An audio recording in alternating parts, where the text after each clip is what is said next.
All right, ladies and gentlemen, boys and girls, welcome back. It's the Harmless One, Dave, here talking about real music in real time for real people, just like you and just like me.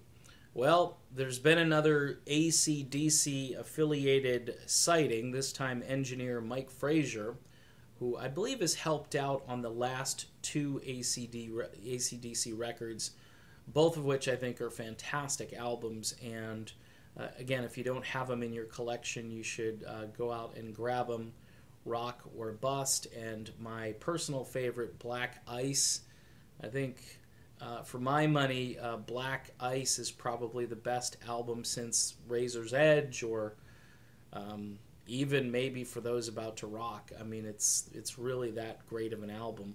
But speaking of AC/DC, Brian Johnson, according to Mike Frazier, is not only recording with the band, but add in Eddie Trunk, who says that Brian Johnson may be actually going on tour with AC/DC.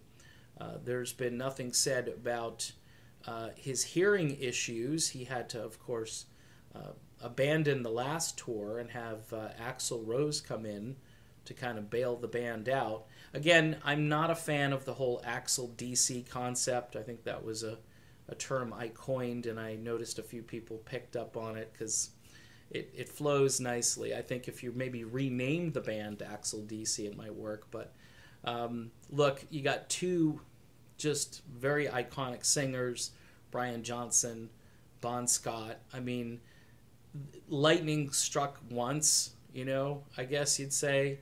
I don't know if you can fill the shoes of Brian Johnson if he leaves. And if he's still got gas in the tank, which I think he does vocally, it's just a matter of being able to hear. And when you're in a band like this, you have to basically take cues and listen for people.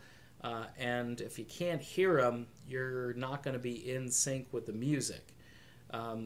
Also, another little side issue going on here, which is kind of an important one, is the late, great Malcolm Young left the world some recordings which were basically guitar riff ideas for songs that went unfinished. Now, people are talking about the possibility of maybe this being kind of like a Back in Black 2 album, which I think would be a really smart marketing idea. Of course, the first Back in Black album was paying tribute to Bon Scott. This one would pay tribute to the late, great Malcolm Young, and also have some of his work in or on the album itself.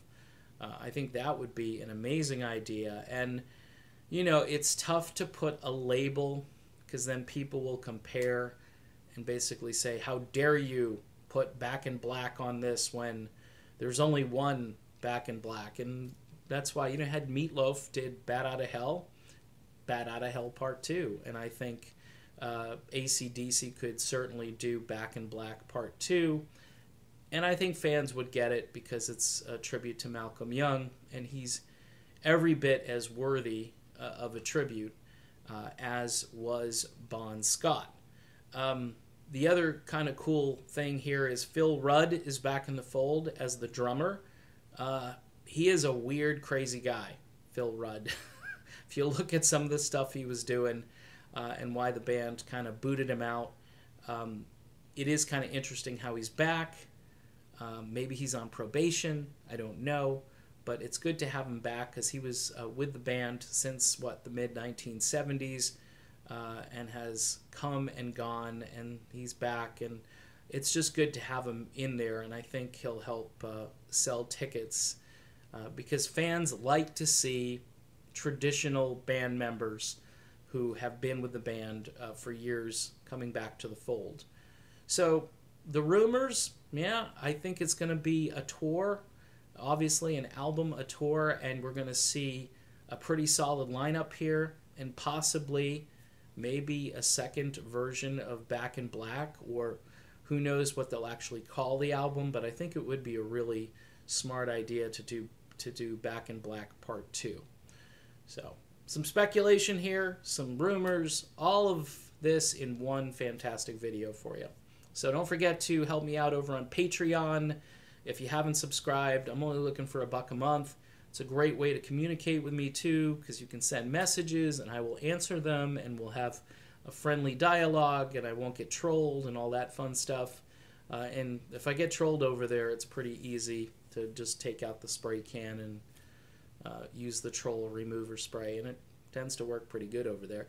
But I'm always in need of financial assistance there. I originally had a goal of like $1,000 a month or something, and I think I'm about a quarter ways there. So, and that was a couple of years ago when I put that goal up there.